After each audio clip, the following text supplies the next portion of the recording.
अस्सलामुअलैकुम guys, daily kitchen routine में welcome. मज़ेदार सी क्रिस्पी सी आलू की टिक्की देखने के लिए रेसिपी को फुल देखिएगा। जी हाँ, आज बनाते हैं आलू के मज़ेदार से कबाब। तो उसके लिए मैंने ले लिया है, मैंने 2 प्याज़ों को काट लिया है बिल्कुल बारीक। ठीक है। और यहाँ पर 2 ही टमाटर भी मैंने मीडियम साइज़ के काट लिए हैं। कुटी हुई लाल मिर्चें, सुरख मिर्चें, सूखा धनिया, नमक और ज़ीरा मैंने कूट लिया है। आधा कप बेसन का भी ले लिया है। और यहाँ पर मैंने आलूओं को बॉईल कर लिया ये याद रखा करें कि आप चाहे आलू को बॉईल करके उसकी टिक्कियाँ बना रहे हैं या कोई भी रेसिपी बना रहे हैं, तो आपके आलू अच्छे से ठंडे होने चाहिए। उनके अंदर जो है ना धुआं नहीं निकलना चाहिए। गरम गरम आलू जब आप मैश करेंगे ना तो पानी वो छोड़ देंगे, तो आपके कबाब ख़राब हो सकते हैं। ठीक है। तो अब मैं इसके अंदर जो है ना अच्छे से इसको मैश कर रही हूँ और फिर मैं सारी चीज़ें इसके अंदर डाल दूँगी एक एक करके। ये भी ख्याल रहे कि कोई मतलब अव्वल तो लम्प ना रहे, और अगर रह भी जाए थोड़ी सी कोई गुठली आलू की आगे पीछे तो खैर है, कुछ फ़र्क नहीं पड़ता। तो ये बहुत ही क्रिस्पी बनने वाले हैं। और जब आप ये देख लें कि ये बिल्कुल अब मैश हो चुके हैं तो आप इसके अंदर सारी चीज़ें डाल दें। इस तरह मैं सारी डाल दूँगी। और यहाँ पर आपसे ये रिक्वेस्ट है कि अगर आप चैनल पर नए हैं तो इसको सब्सक्राइब करें, और अगर आपको वीडियो पसंद आती है तो लाइक कर दें जनाब। बिल्कुल फ्री है, गारंटी है कि कोई पैसे आपसे चार्ज नहीं होंगे। और यहाँ पर सारी चीज़ें डालने के बाद हम दोबारा से इसको अच्छे से मिक्स कर लेंगे। ठीक है। आप चाहें तो यहाँ पर अदरक लहसुन का पाउडर भी डाल सकते हैं या पेस्ट भी डाल सकते हैं, लेकिन जो मैंने मसाले डाल दिए हैं ना कबाब में, ये इतना मज़ेदार कबाब बनेगा आपका कि एक बार आप ये डीप फ्राई वाले कबाब खाएंगे ना तो आप अंडा वाली टिक्की को भूल जाएंगे। जो हम तवे पे अंडा टिक्की फ्राई करते हैं ना कबाबों की, तो ये उससे कई गुना ज़्यादा मज़ेदार और बहुत ज़्यादा क्रिस्पी बनने वाले हैं। ठीक है।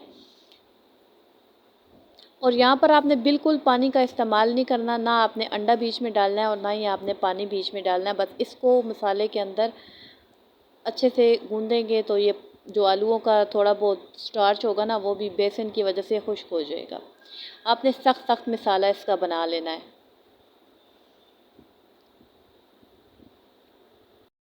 तो जब आपका मसाला बिल्कुल रेडी हो जाए, सारे मसाले मिक्स हो जाएं, तो आप इस तरह टिक्कियाँ बनाकर रखते जाएं। ठीक है। उसके बाद मैं आपको बताऊंगी कि आपने इसको क्या करना है। ठीक है। टिक्कियाँ सबसे पहले हम बना लेंगे, और इसी तरह आपको जितनी साइज़ की टिक्कियाँ चाहिए, जो शेप आपको चाहिए, आप बना सकते हैं।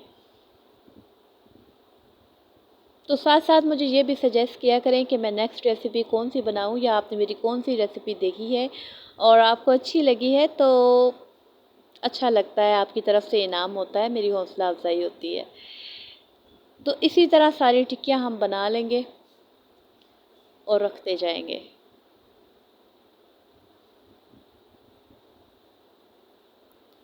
तो अब जो नेक्स्ट स्टेप है वो ये है कि ये ले लिया है मैंने 2 चम्मच मैदे का।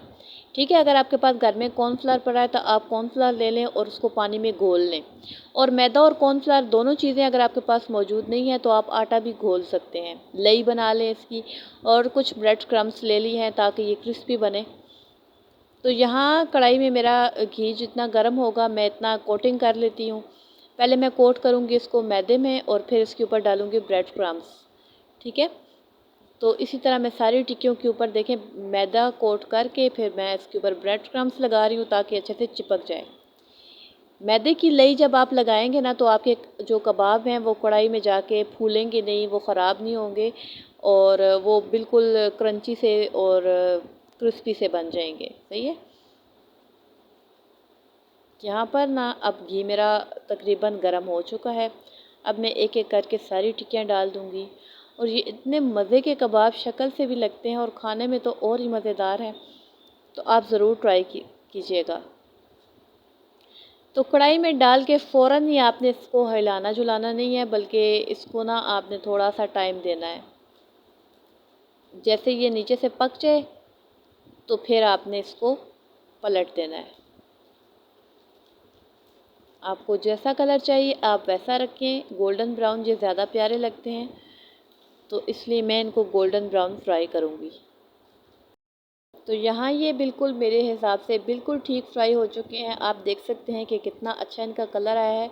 ये देखेंगे कितने क्रिस्पी हैं। इन आप चेक कर सकते हैं कि ये अंदर से और बाहर से बिल्कुल पक चुके हैं। तो उम्मीद है कि आपको ये वीडियो पसंद आई होगी। फिर मिलेंगे नेक्स्ट वीडियो में मज़ेदार सी रेसिपी के साथ। तब तक के लिए अल्लाह हाफिज़।